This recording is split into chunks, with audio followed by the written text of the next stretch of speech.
Egypt is the home of both the Suez Canal and Med petroleum pipeline. 7.5% of world sea trade passes through the Suez Canal. About 20% of this traffic is oil tankers, and 6% is natural gas. The Suez pipeline carries approximately 2.4 million barrels of oil a day. As of 1955, two-thirds of Europe's oil passed through Egypt. More recent figures are not readily available, but they may in fact be higher.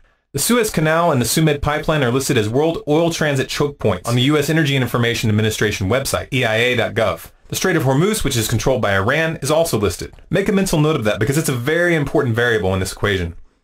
Collectively, the Suez Canal and the Suez pipeline are the only two direct routes for transporting crude oil from the Red Sea to the Mediterranean. If ships were unable to navigate through the Suez Canal, or if the Suez pipeline were closed, oil tankers would have to be diverted around the southern tip of Africa, the Cape of Good Hope, adding approximately 6,000 miles to transit, increasing both cost and shipping time dramatically. According to the International Energy Agency, shipping around Africa would add 15 days of transit to Europe and 8 to 10 days to the United States. This would translate directly into higher oil prices. This was demonstrated clearly as oil prices rose above $100 a barrel in July due to fears that unrest in Egypt would interrupt supply.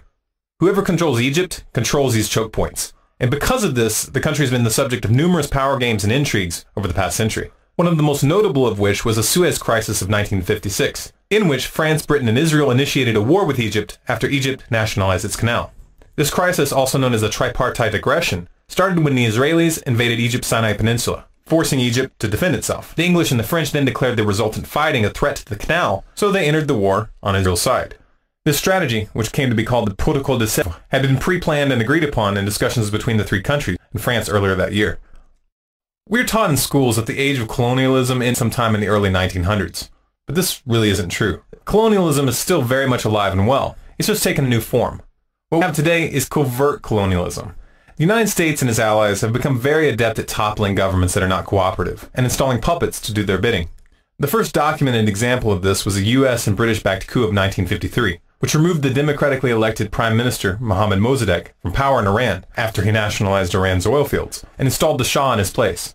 The Shah, of course, promptly let the U.S. and British oil companies back in. Just one little problem. The Shah was a dictator, and he was very unpopular. The Iranian people don't really like being ruled by puppets, so they overthrew the Shah in 1979 during the Iranian Revolution.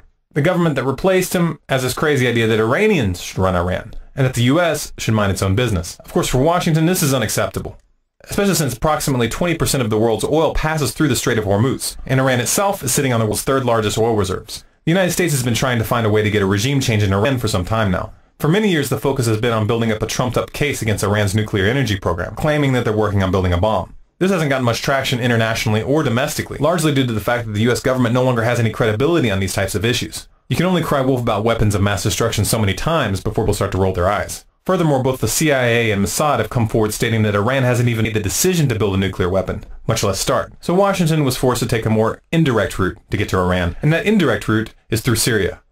Syria is Iran's closest ally, and the two countries have a mutual defense agreement. So if the United States can find an excuse to enter Syria, it'll draw in Iran, and then they'll have their excuse for their war. This isn't just theoretical. The United States has been arming the Syrian rebels covertly for some time now, and recently they began arming them openly. Iran is responding by sending troops to Syria. Russia and China have taken Syria's side. Now, believe it or not, this crisis in Syria relates directly to the situation in Egypt, but in order to see how, we have to take a step back. Hosni Mubarak, former president of Egypt, was widely viewed as an American puppet. He had assisted the U.S. in the Gulf War of 1991, and in return, America, the Arab states of the Persian Gulf, and Europe forgave Egypt about $20 billion of debt. This perception that Mubarak's regime was under American control was reinforced by the fact that while he was in power, Egypt was the second largest recipient of U.S. foreign aid, Israel being the largest recipient, of course. Though Mubarak had protected U.S. interests for many years, in the final decade of his rule he began to push back on several key issues. Among these were his refusal to send troops to Iraq to assist in the 2003 invasion, and his rejection of the U.S. nuclear weapons umbrella for Egypt in 2009. The U.S. doesn't like it when their puppets push back, so they began covertly funding opposition groups to take Mubarak out of office. This effort culminated in the uprising of 2011. This doesn't mean that the uprising or the emotion driving it was fake. The Egyptian people were genuinely angry. Their discontent was real. The United States just channeled that anger to get the regime change that they desired.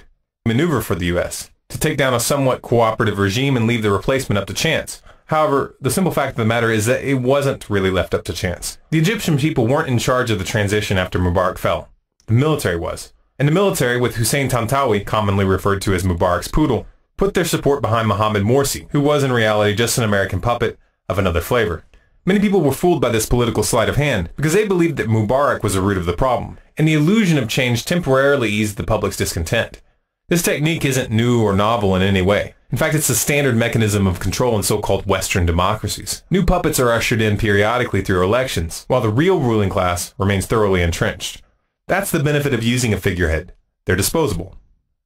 Now, Morsi and the Muslim Brotherhood may have had their own agenda. They had their own reasons for seeking power. But the price they paid for their installment was their pledge of support for the U.S. campaign against Syria. The Egyptian people, however, began to catch on quickly. They didn't particularly want their country to be a vassal of the United States, nor did they like the direction that Morsi was taking Egypt domestically. So they rose up and they took to the streets in record numbers. The protests in July of 2013 were the largest in recorded history. 30 million people showed up. This number was especially astounding because Egypt only has a population of 82 million. This was a true popular uprising, and it was fully capable of toppling the Morsi regime by itself without the assistance of the military.